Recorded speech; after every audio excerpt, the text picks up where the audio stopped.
Welcome to Grant's Interest Rate Observer of the Air. I'm Jim Grant, and with me is the usual cast of characters plus one. I'll get around to the plus one, our most welcome guest, in just a second. I think I would say sitting to my left, but I'm not actually here. I am at a remote location that, for reasons of security, really can't be disclosed just now. But sitting to my left is Eric Whitehead at the controls. Opposite him, Phil Grant, the editor of the indispensable Almost Daily Grants, your daily companion to the financial markets. Yours for the asking, by the way. And next to Phil is Evan Lorenz, the great Evan Lorenz, deputy editor of Grant. And our guest today is John Boyer, who is an independent thinker with an emphasis on patience. So we're going to talk about patience in just a moment. And by the way, you can just wait a little bit for the discussion of patience, right? Nobody needs to be in a hurry. There's no rush. No. And John is he has something in common with the editor of Grants. He is married to a medical doctor, which is, I think, a great thing in life. He is a recovering lawyer. He was a lawyer, but now he has joined the elite of the intellectual world, a financial analyst and portfolio manager and portfolio. I don't know, John, are you a portfolio supervisor, manager? Manager, jack of all trades. Okay, Cornell man as well. Let's see. I think the way to begin is, first of all, to thank a couple of our sponsors, and then we'll get back to them in just a moment. ZipRecruiter is one, the sated ZipRecruiter, and eFinancial Careers is the second. Equally sated. We'll be talking about them in the fullness of time. Hey, John, tell us a little bit about your approach to things. If you could give us the Cliff Notes version of how you approach an equity market that is very heavily dominated by indexation.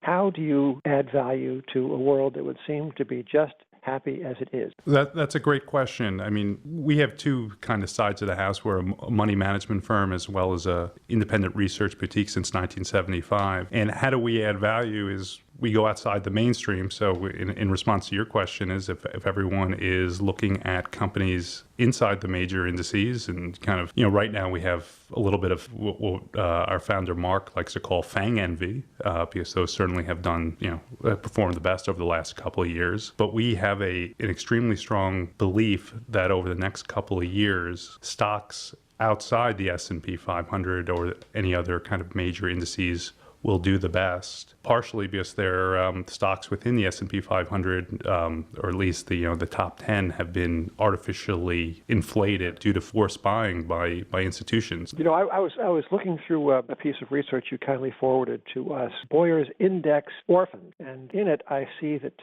there is a substantial universe of companies outside the index world, including about 750 with market caps greater than $1 billion, and no fewer than 60 or so that have market caps in excess of $10 billion. So it's not as if we're talking about nano caps. Right? These are substantial businesses that somehow have slipped through the net of the indexed world. And I want to ask you, what are the characteristics of these non-indexed businesses? Are they necessarily cheaper than the indexed ones? Are they not covered so widely by the analytical community? What is it about them that makes them at least prospectively interesting investments? Well, I think valuation is certainly that they are a bit cheaper, but as you mentioned, these are real companies. This is not nano or micro cap land. For one reason or the other, they're outside of the major indices because the S&P 500 or the S&P committee has specific rules, which they're pretty strict on whether tracking stocks are not permitted to be part of the S&P 500. So a lot of the John Malone type companies are excluded. Other companies that have high insider ownership or not domiciled in the U.S. are not eligible for index inclusion. So it really doesn't say anything about the fundamentals of the underlying business. So it's a great place to start where you look at those 750 names and then kind of go from there and go stock by stock and look for interesting companies. And, the catalyst doesn't have to be in index inclusion because some of them just will not be eligible for it. But as you mentioned, newer increased sell-side coverage is one way. And there might not be a specific catalyst, but we have a long-held belief that if, public markets do not recognize the disconnect between the company's share price and intrinsic value, an acquirer would. And a lot of the names that we look at end up being acquired. So if you're patient, this could be a great place to invest. Well, patience. I don't know about you, Phil and Evan, but I'm all for patience. In other people, it's fine. But for me, you have to have things right now, John. You can't wait around for them. And I would like to ask Evan and Phil to discuss with you in a kind of a more granular. Here I am in a freezing cold upstate New York County and to finish off a writing project. And sitting next to you are two people who I think are right now tapping their feet. And they need your help with the idea of patience. And I want you to help them and me too, John, to understand how one becomes patient and what patience brings to the investment result. I think patience is the most important part of the investment process. And I think that's something that can't really be taught. You just you're either born with it or not. And I think one of the problems with a lot of hedge fund and mutual funds who are our clients is their clients want them to make money every single quarter. And for people who can afford not to be part of that group, they're at a significant competitive advantage. So if you can withstand some temporary pain for longer term gain, you're in a terrific position. And, that's what we try to do. And we're looking at everything from a 2, 3, 4 year time horizon as opposed to what's going to make money over the next 6 months, because I haven't the foggiest idea what will. Yeah, so I guess that patience is a prized personality characteristic, perhaps especially in one's limited partners, right? Absolutely. I think you need to have the right partners. You absolutely do. I think it's critically important. Having the wrong partners could be detrimental to not only your financial well-being, but your other partners' well-being. So you have to choose the right investors and not chase the hot money. To me, it would be better to have a business predicated on people who are willing to give you a 3, 4, 5 year time horizon than a bunch of people who are going to bail out at the worst possible time.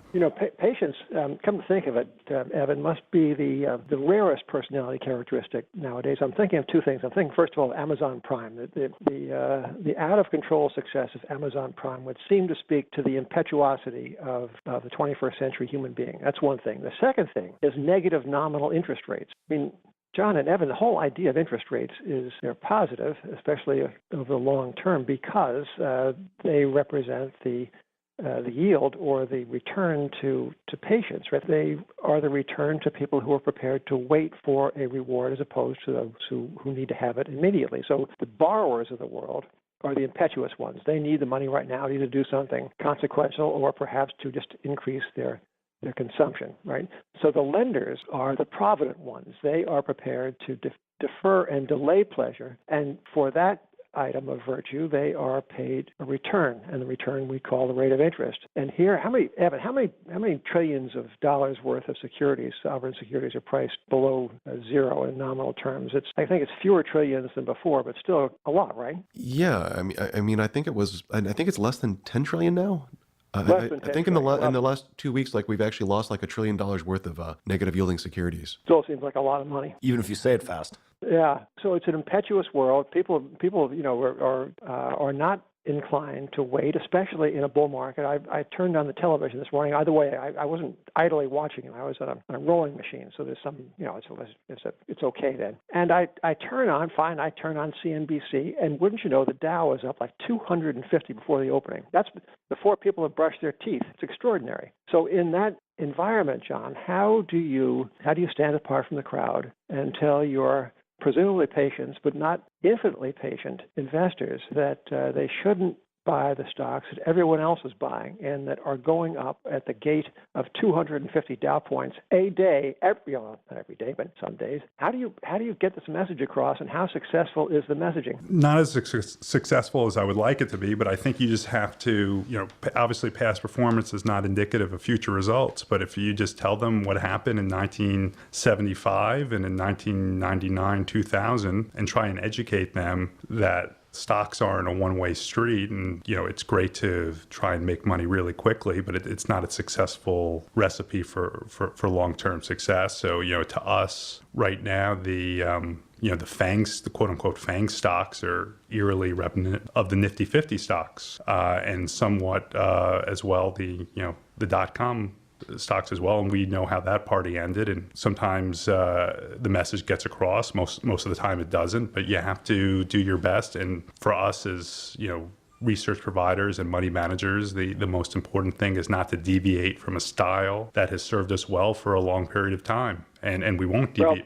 Well, Yeah, I want in just one moment, I want to ask you, and I think Evan wants to ask you as well, how you will go about culling this list of possible investable stocks down to the ones that you actually choose to own. But first, I'd like to say a couple of words about a very fine outfit called ZipRecruiter, and it will be followed by some equally fine and sincere words for eFinancial Careers. Well, ladies and gentlemen, you know how hard it is to get the right people for your business. Very difficult indeed. ZipRecruiter has transformed the way that you go about finding these people. So ZipRecruiter posts your job to over 100 of the web's leading job boards with just one click. And then ZipRecruiter actively looks for the most qualified candidates and invites them to apply. They even review every application to identify the top candidates, so you never miss a great match. No wonder 80% of employers who post on ZipRecruiter get a quality candidate through the site in just one day. ZipRecruiter, the smartest way to hire. So find out today why ZipRecruiter has been used by businesses of all sizes and industries to find the most qualified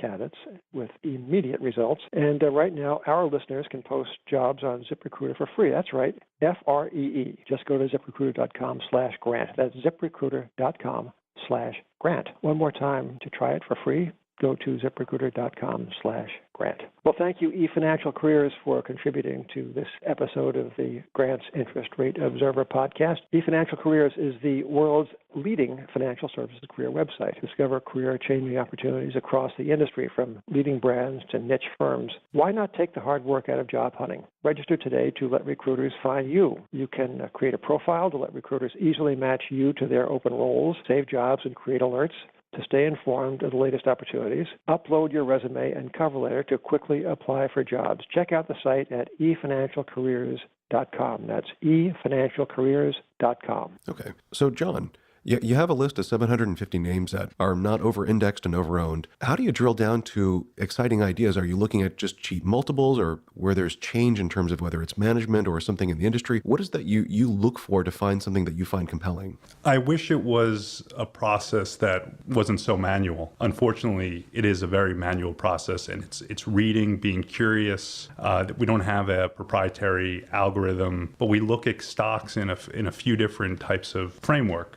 We look for companies with hidden assets. That's something that we, have had a lot of success in over the years. That's looking for companies that have an asset on its balance sheet that, due to GAAP accounting, are not properly reflected. And that brought us to a company like Madison Square Garden, which is not in any of the major indices for a variety of reasons, partially because of the, family control of the Dolan family. But Madison Square Garden happens to own the air rights above Madison Square Garden, which are extremely valuable, that are worth, probably in excess of $500 million, that are not reflected on the company's balance sheet. So that's one type of example. Or we look for great consumer franchises that are masked by a corporate name. That's another thing that we look for. We look for spin-outs. You find a lot of value there. So that brings us to a company like Conduent, which is not in any of the major indices. It's a stock that is a business processing outsourcing company. It's 9% owned by Carl Icahn. It was a former Xerox spin-out and under part of Xerox, and it was neglected, and it has the classic spin-out characteristics that will make it, we think, a successful investment. It was undermanaged under the Xerox umbrella. It has one of the lowest margins in the industry, and we think that over the next couple of years, now that it's an independent company and more focused, it will do extremely well. And you have an activist involved, and you have a CEO who's highly incentivized to create value for shareholders. So those are ways we call the list. John, most of those things you named are kind of idiosyncratic, like very specific to each of the stocks. Are you finding anything thematic that's interesting, like a subsector or a sector that's cheap or compelling, or where there's change where you think that there might be a lot of value unlocked going forward? Is most of this kind of just, onesie twosies, or is it broader themes that you're actually exploiting? We look for sectors that are out of favor, areas, media. Are there any sectors out of favor in the market today? I think media is pretty out of favor. I would say that would be, some retailers are certainly out of favor, looking for retailers that have a reason to exist and that can coexist with Amazon. It doesn't necessarily mean that they'll be in or outside the major indices, but this is a manual process, and that's what makes it difficult. And, you have to go through the list one by one. And it takes, a lot of intellectual manpower to do that.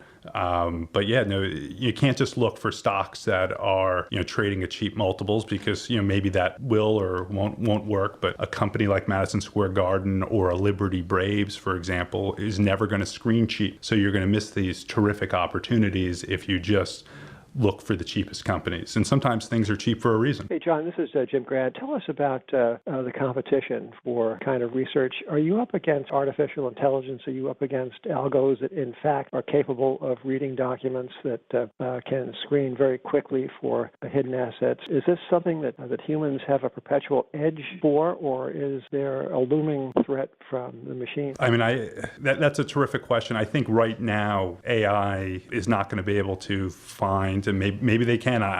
This is certainly not my field, but find that Madison Square Garden, the air rights above it are not properly reflected on the balance sheet. Maybe that's something that's 5, 10, 15 years away. But for right now, it's the competition is just anyone willing to go through the 10Ks and the Qs and trade pubs and look for these anomalies. But obviously, no one can tell what the future will hold. But I just find it hard to believe that there's AI that can do this at this point in time. How many of these anomalies are you able to surface? Are we talking about I don't know, a dozen, 3 dozen, a couple of hundred? How many stocks like this, like Madison Square Garden, like ConjuNet, can you find?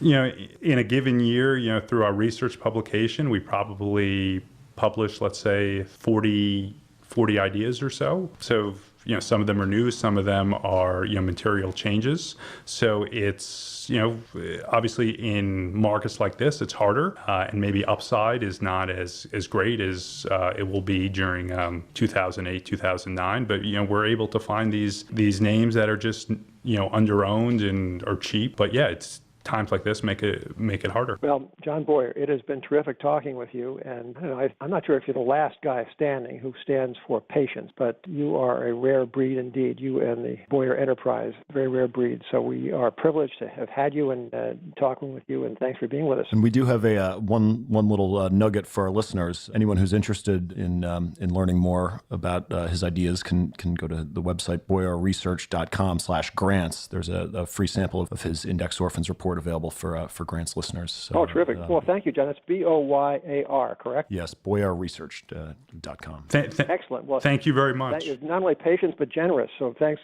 to 2 of the great virtues in one guy. Thank you very much for your time. Great to have you, John. Talk to you soon. Bye. Ladies and gentlemen, thank you for being with us. Until next time, this is Grant's Interest Rate Observer of the Air.